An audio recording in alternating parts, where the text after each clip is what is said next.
When the Galactic Council first invited humanity into their grand alliance, it was seen as a sign of trust. The humans were the newcomers, the youngest race to step into the stars, full of curiosity and an eagerness to prove themselves. For decades, Earth sent its brightest minds, its ships and its goodwill across the galaxy. They traded resources, shared technology, and built peacekeeping fleets side by side with alien nations that were thousands of years older. The Council saw the humans as useful, adaptable, and brave. But beneath their smiles and diplomacy, they never truly accepted them. Humans were from a death world, a planet filled with storms, predators, and diseases that could kill most other life forms in moments.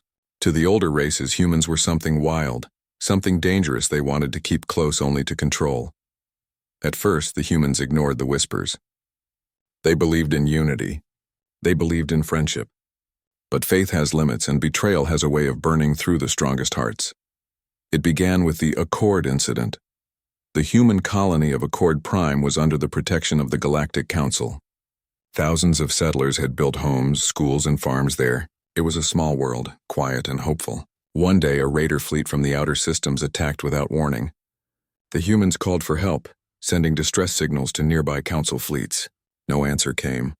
The ships that were supposed to guard them never moved. By the time a single human patrol arrived, Accord Prime was gone. Only ashes and silence remained. When the human envoy demanded answers before the Council, the chamber was filled with excuses. The communication failed.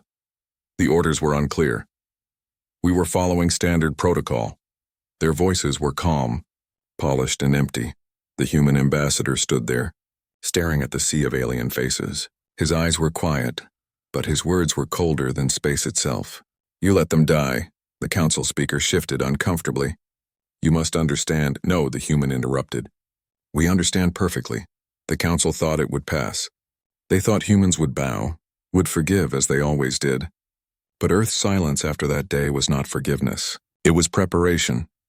For 5 years, humanity withdrew from the Council's activities. Their ships stopped attending joint patrols. Their scientists stopped sharing research. When questioned, the human representatives gave polite but short answers. Internal matters, they said. We are reorganizing, whispers spread among the stars. Some said humans were building new weapons. Others claimed they were forming a separate alliance. Most dismissed it. The Council had always seen humans as passionate but small. They had numbers, yes, but no fleets like the great empires. What could they possibly do? The truth came quietly. It began with a sound. A faint, low hum detected on deep space frequencies. It grew stronger over months, then suddenly stopped. Entire monitoring stations across 3 sectors went dark. A week later, the first human fleet appeared near the edge of Council space. It wasn't the old design, no sleek silver hulls, no fragile explorers. These ships were dark, almost black, with glowing red and blue veins pulsing across their armor. They moved in formation, precise and silent. Every reading showed one thing, power beyond calculation. The Council scrambled. It must be a drill, one commander said. Perhaps they are testing new ships. But when the fleet halted in orbit above the world of Renath, a major Council station, every doubt vanished. The human admiral sent one message: evacuate your ships. This is your only warning. The Council refused. They demanded negotiations. They ordered their fleets to form a blockade. They expected fear, hesitation, something human. Instead, they got silence. Then the human ships moved, no weapons fire, no explosions. Just light, pure white light, and in a blink, every Council ship in orbit lost power. Their reactors shut down as if snuffed by an invisible hand. When they finally drifted powerless, the humans spoke again. We warned you. The Council called for an emergency meeting. Every representative was present. Panic filled the chamber. Some shouted for war. Others begged for peace. The speaker demanded an explanation. The human ambassador, calm as ever, entered the room. He didn't bow this time. He placed a small metallic cube on the table. It projected images, Accord Prime burning. The Council fleets idle and silent. The messages ignored, he spoke softly. We believed in your unity. We believed your words had meaning. You broke that faith when you let our people die. You lied and you hid behind your rules. We don't seek war, but we will no longer trust the Council to decide what is right. The speaker's voice trembled. Are you declaring independence? The ambassador nodded. We are declaring humanity. The room erupted with chaos. Some called them fools. Others whispered in fear. One delegate, a tall creature from the Villari Empire, hissed, "You dare threaten the council?" The ambassador looked at him. "We don't threaten, we warn." And then he left. For months, nothing happened. The council tried to gather intelligence. Their spies vanished. Their patrols reported strange readings from human space. Something massive was being built around Seoul. They called it the Ark, but no one knew what it truly was.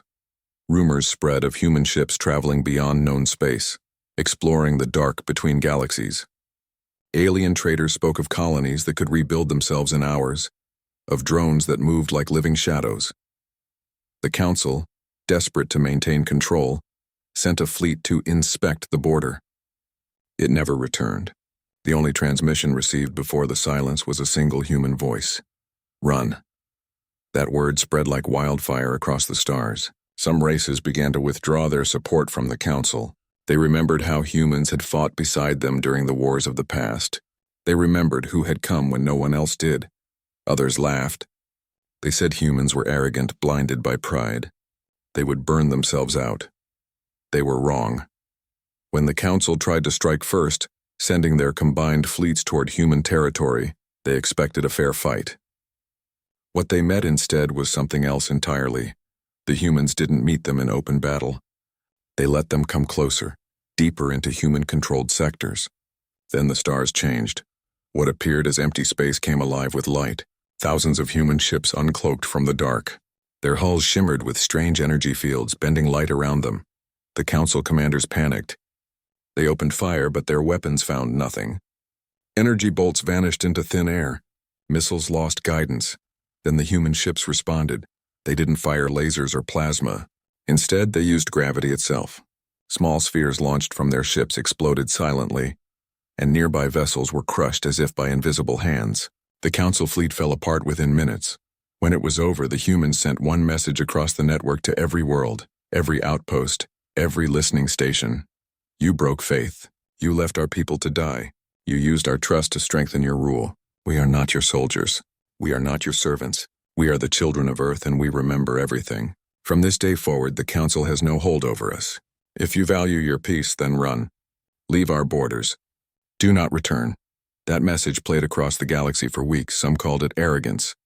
Others called it justice. But those who truly knew humans, who had fought beside them, understood what it meant. Humanity never attacked without cause.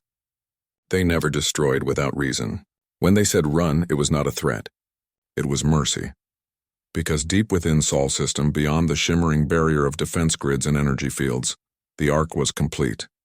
It was not a ship in the usual sense, it was a living fortress miles wide, forged from dark matter and quantum alloys. It pulsed with a rhythm like a heartbeat. Inside it, the human command network connected every ship, every colony, every drone. They had built an intelligence not bound by emotion but by purpose, to protect humanity at any cost. They named it EOS. EOS spoke to no one outside human space, but those who intercepted faint signals swore they heard its voice, calm, cold, and unwavering. If they come again, they will not return. Decades passed. The council fractured. Old alliances broke. Some races sought peace with humanity, sending envoys and gifts. Humans accepted, but they never rejoined the council. They built instead a coalition of free worlds, nations that had also suffered under the council's rule. Trade resumed, but cautiously. The message run still lingered in memory. Over time, stories grew. Some said humans had gone beyond the galactic rim, exploring realms no one dared to enter. Others whispered that they had found something in the void, something older than the stars themselves, and that was why the council feared them most. The truth remained hidden, sealed behind the silence of the Ark. One day, long after the wars ended, a young alien researcher visited an ancient data vault. He found recordings from before the Accord incident. In one of them, a human scientist spoke to a council delegate with a gentle smile. "We humans believe in trust," she said. "We build bridges because we know walls always fall. But remember one thing. When trust breaks, walls aren't what protect you. We are." The recording ended there, but the meaning stayed. Across the galaxy, even centuries later, No one ever forgot the warning that had echoed through the stars. Run. Because every species learned what the Council never did. Humans could forgive many things. But once faith was broken, they didn't seek revenge. They gave a warning. And when that warning came, it was already too late. The galaxy learned that day that faith, once shattered,